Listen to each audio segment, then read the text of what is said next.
وصلى الله وسلم على نبينا محمد وعلى آله وصحبه أجمعين وبعد. أعوذ بالله من الشيطان الرجيم. بسم الله الرحمن الرحيم. يا أيها الذين آمنوا لا تدخلوا بيوتا غير بيوتكم حتى تستأنسوا وتسلموا على أهلها ذلكم خير لكم لعلكم تذكرون. سورہ نور کا بقیہ، سورہ فرقان، سورہ شعراء اللہ تعالیٰ کی توفیق سے سننے کو موقع ملا. اللہ تعالیٰ سے دعا کریں اللہ ہمارے اس سننے کو قبول فرمائے، ہماری اس تلاوت کو قبول فرمائے، ہمارے اس قیام کو قبول فرمائے، ہمارے ہر قسم کے حسنات کو، نیکیوں کو اللہ قبولیت کا درجہ عطا فرمائے، آمین. شروع میں نے کہا تھا کہ سورہ نور پر تھوڑی سی تفصیل آپ کے سامنے آئے گی. کئی سارے سماجی مسائل اس صورت کے اندر موجود ہیں، خاص طور سے جس کے شکار آج کے زمانے میں اکثریت نظر آتی ہے. نبی علیہ الصلوۃ والسلام غزوہ بنی مصطلق، غزوہ مریسیع، میم را یا سین یا عین، مریسیع، اسی کو دوسرا نام غزوہ بنی المصطلق، بنی المصطلق، دونوں ایک ہی چیز کا نام ہے. نبی علیہ الصلوۃ والسلام اس غزوے کے لیے نکلے. آپ کے ساتھ میں حضرت عائشہ رضی اللہ تعالی عنہ ازواج مطہرات میں سے تھیں. نبی علیہ الصلوۃ والسلام کا معمول تھا جب بھی آپ سفر پر ارادہ کرتے، ازواج مطہرات کے درمیان قرآن اندازی کرتے، پرچی اڑاتے، جن کا نام ہوتا ان کے ساتھ آپ سفر پر نکلتے. حضرت عائشہ رضی اللہ تعالیٰ عنہ اس سفر پر آپ کے ساتھ تھی. اپنی بڑی بہن حضرت اسماء رضی اللہ تعالیٰ عنہ سے ایک ہار ادھار لیا ہوا تھا. آئیں گے انشاءاللہ تفصیلات، ایک ایک لفظ پر بات کروں گا. عائشہ رضی اللہ عنہ نے اپنی بڑی بہن حضرت اسماء رضی اللہ تعالی عنہ سے ایک ہار، نیکلیس، ایک ہار ادھار لیا ہوا تھا کہ مجھے دو، نبی علیہ الصلوۃ والسلام کے ساتھ مجھے جانا ہے، واپسی پر آ کر کے آپ کو واپس کر دیا جائے گا. نبی علیہ الصلوۃ والسلام اس غزوے سے جب واپس ہو رہے تھے، ایک جگہ آپ نے پڑاؤ ڈالا، قیام کیے، رکے، کچھ جگہ، ایک جگہ متعین کیے کہ اس جگہ پر تھوڑا سا ریسٹ لے لیتے ہیں، پھر اس کے بعد آگے بڑھیں گے. اس بیچ میں نبی علیہ الصلوۃ والسلام یا پوری صحابہ کی ٹیم میں پانی موجود نہیں تھا، پانی موجود نہیں تھا. بعض لوگ کہتے ہیں کہ یہ تیمم کا واقعہ الگ تھا اور یہ ایک الگ واقعہ تھا، ممکن ہے، ہو سکتا ہے. المہم نبی علیہ الصلوۃ والسلام وہاں رکے. عائشہ رضی اللہ تعالی عنہ بھی آپ کے ساتھ میں تھیں. تاریخی الفاظ ہیں کہ حضرت عائشہ رضی اللہ تعالیٰ عنہ کہتی ہیں کہ میرا وزن زیادہ نہیں تھا، ہلکی پھلکی تھی، اور مجھے پالکی کے اندر رکھا گیا تھا. پالکی جس کے اندر آج کے زمانے میں غیر مسلموں کے ہم دیکھتے ہیں دلہنوں کو ادھر ادھر لے جایا جاتا ہے. المہم وہ ہودج کی طرح سے ایک سواری ہے، سواری کے اوپر ایک بیٹھنے کا ایک پورا سسٹم بنایا جاتا، اور اسی کے اندر پورے پردے اور حفاظت کے ساتھ ایک عورت کو، ایک خاتون کو رکھا جاتا. اسی ہودج کے اندر کہتے ہیں کہ اگر لوگ اٹھائیں تو میں اتنی ہلکی پھلکی تھی کہ مجھے لوگ جان بھی نہیں پائیں کہ میں ہوں بھی یا نہیں ہوں. اتنی ہلکی تھی یا اتنا وزن میرا کم تھا. نبی علیہ الصلوۃ والسلام وہاں رکے حاجت کے لیے. حضرت عائشہ رضی اللہ تعالی عنہ باہر گئیں.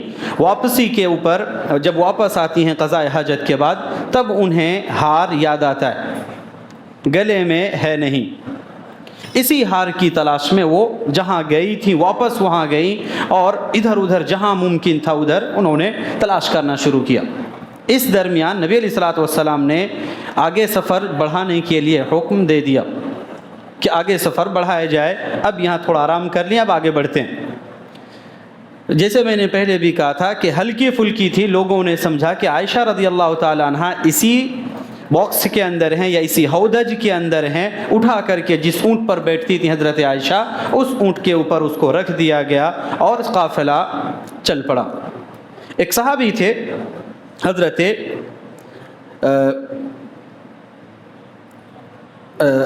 مصطح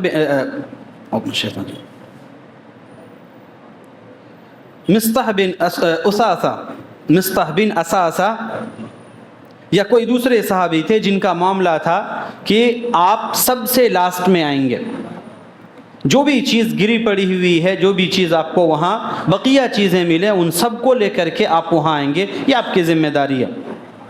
ایک طریقہ، ایک سلیقہ ہمارے لیے کہ جو قائد ہو اس کی نگاہ چاروں طرف رہے، کچھ ایسے افراد متعین ہوں جو سب سے اخیر میں آئیں کہ قوم کی بقیہ چیزوں کی حفاظت کرتے ہوئے یہ ان کی حفاظت کرنا ان کی ذمہ داری ہوگی۔ ایک سلیقہ ہمارے لیے نبی علیہ الصلوۃ والسلام نے انہیں عبداللہ بن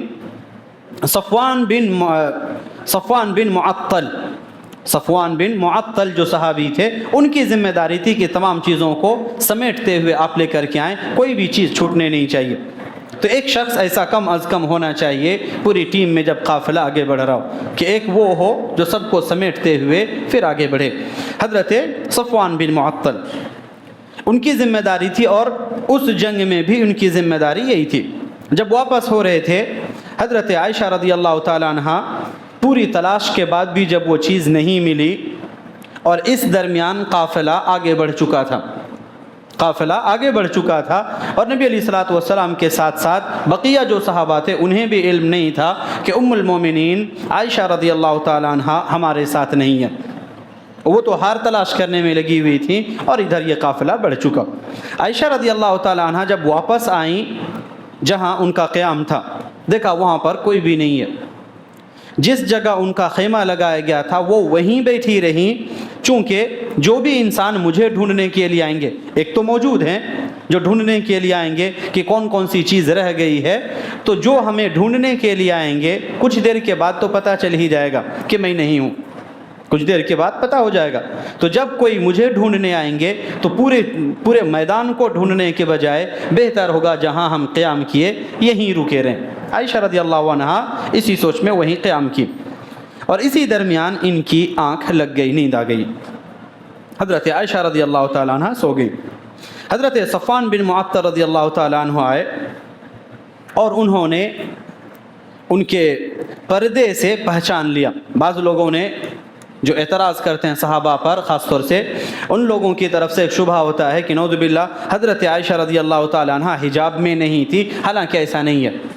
حدیث کے الفاظ ہیں کہ حضرت صفوان نے حجاب سے پہلے ان کو دیکھا تھا، جب حجاب کا حکم نازل نہیں ہوا تھا تب انہوں نے دیکھا تھا، اور اس حرکت کی وجہ سے ان کو پہچان لیا کہ حضرت عائشہ رضی اللہ تعالیٰ عنہ، چونکہ یہ پورا پیک تھا، ان کو دیکھنے کے لیے کوئی چانس وہاں موجود نہیں تھا، پہلے دیکھا تھا انہوں نے، اور ان کے لباس سے ان کو پہچان لیا کہ حضرت عائشہ رضی اللہ تعالیٰ عنہ۔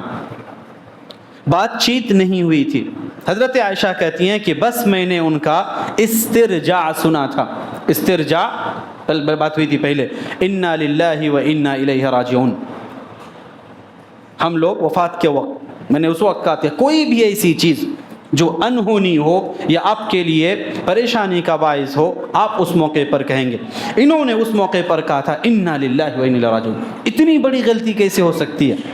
ام المومنین یہاں موجود ہیں، اور اس کے بعد پورا قافلہ نکل چکا ہے، انہوں نے انا للہ و انا الیہ راجعون کہا۔ عائشہ رضی اللہ عنہ کہتی ہیں کہ ان کا یہ لفظ سننا تھا اور میری آنکھ کھل گئی۔ ہمارے اور ان کے درمیان کوئی بات چیت نہیں، ہمارے اور صفوان کے درمیان کوئی بات چیت نہیں۔ جو سواری ان کی تھی وہ سواری انہوں نے میرے پاس لا کر کے رکھ دی، اور وہ خود سائیڈ میں ہو گئے اور کہا ام المومنین آپ یہاں بیٹھیں، اور اس کے بعد نکیل پکڑتے ہوئے حضرت صفوان قافلہ تک آ ملے۔ اس درمیان عبداللہ بن ابی بن سلول رئیس المنافقین اور اس کے ساتھ جتنے لوگ تھے، ان تمام لوگوں نے پوری پلاننگ کی کہ یہ ایک بہترین موقع ہے نبی علیہ الصلوۃ والسلام کے گھرانے میں یا ان کے عزت کو نیلام کرنے کا۔ آپ آج موقع ملا ہے ان کی عزت کو نیلام کرنے کا، اور ان کو سب کے سامنے بدنام کرنے کا ایک اچھا موقع ملا ہے۔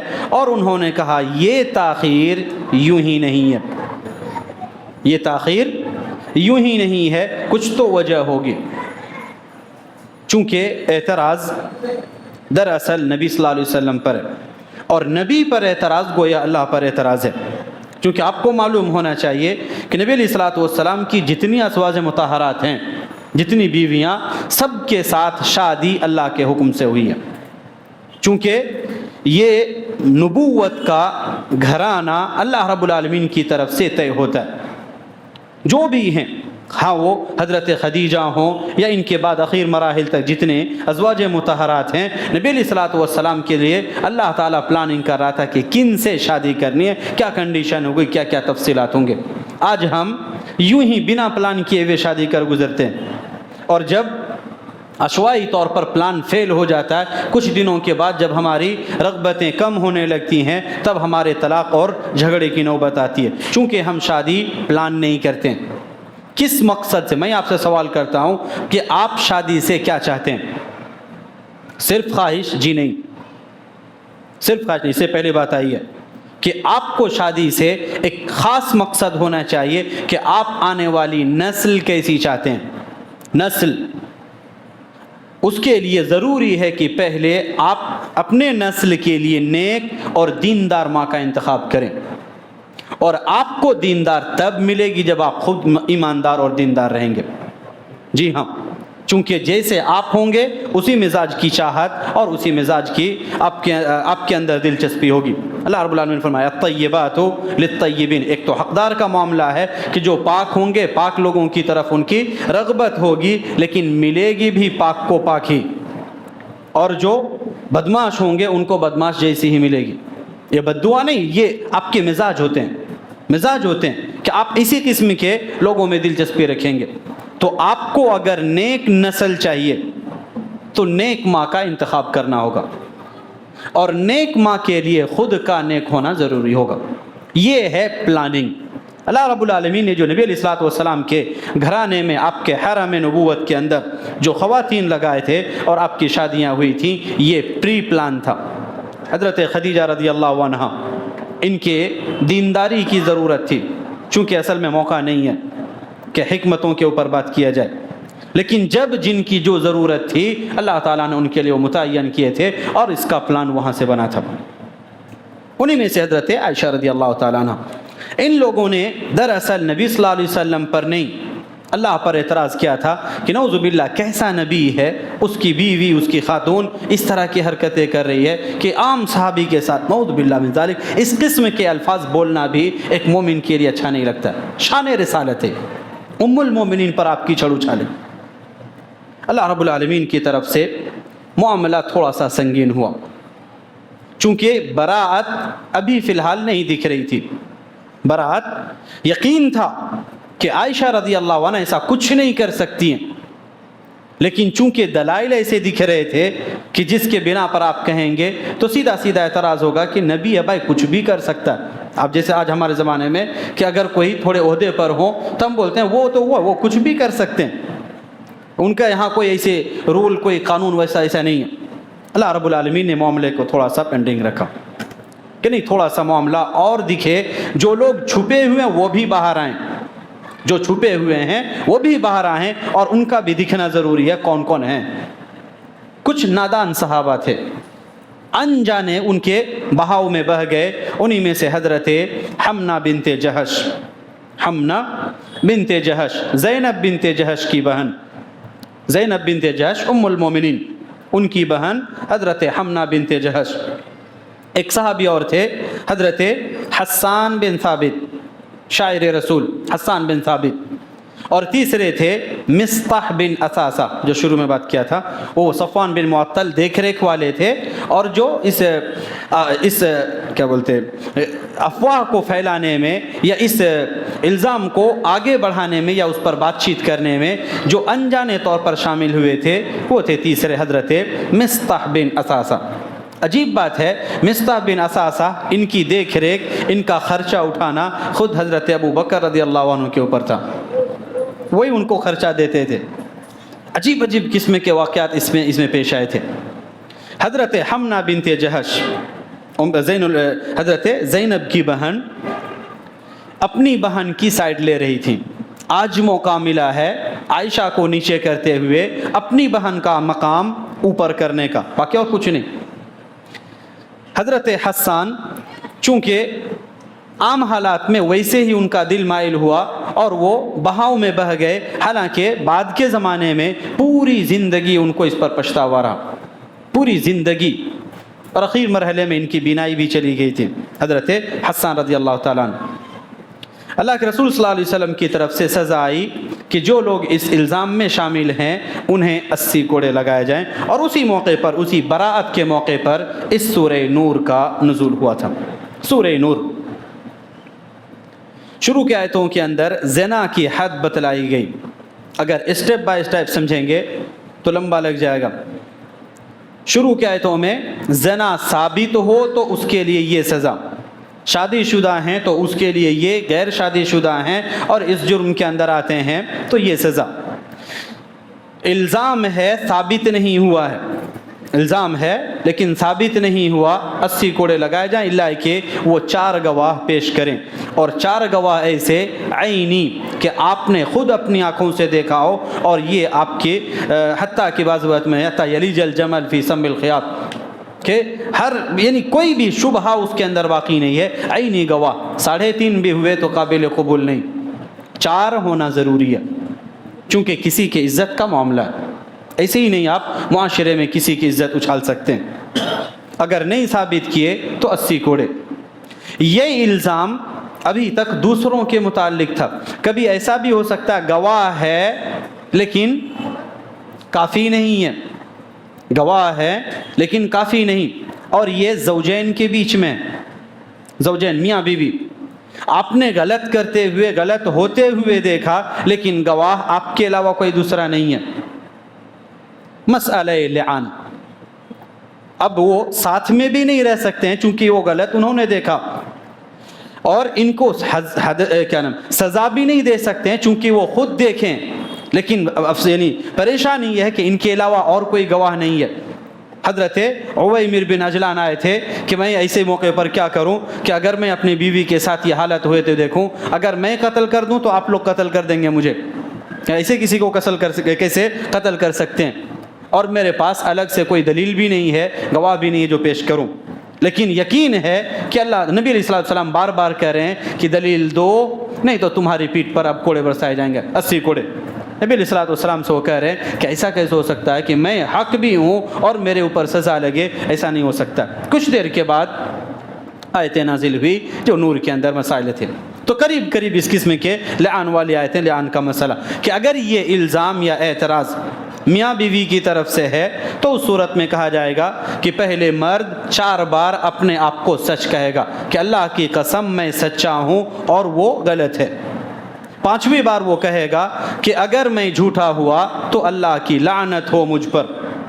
آیت لعان کا مسئلہ یہی ہے، یہ 5 بار ہوئے، اب اس کے بعد ادھر سے بھی ویسے ہی 4 بار وہ اللہ کی قسم کھا کر کے کہیں گے کہ وہ سچ ہے اور یہ اس کا شوہر جھوٹ بول رہا ہے، اور 5ویں بار کہیں گے کہ اللہ تعالیٰ کا غضب ہو اگر میں جھوٹی ہوں تو، اور پھر اس کے بعد ہمیشہ ہمیش کے لیے دونوں کو جدا کر دیا جائے گا۔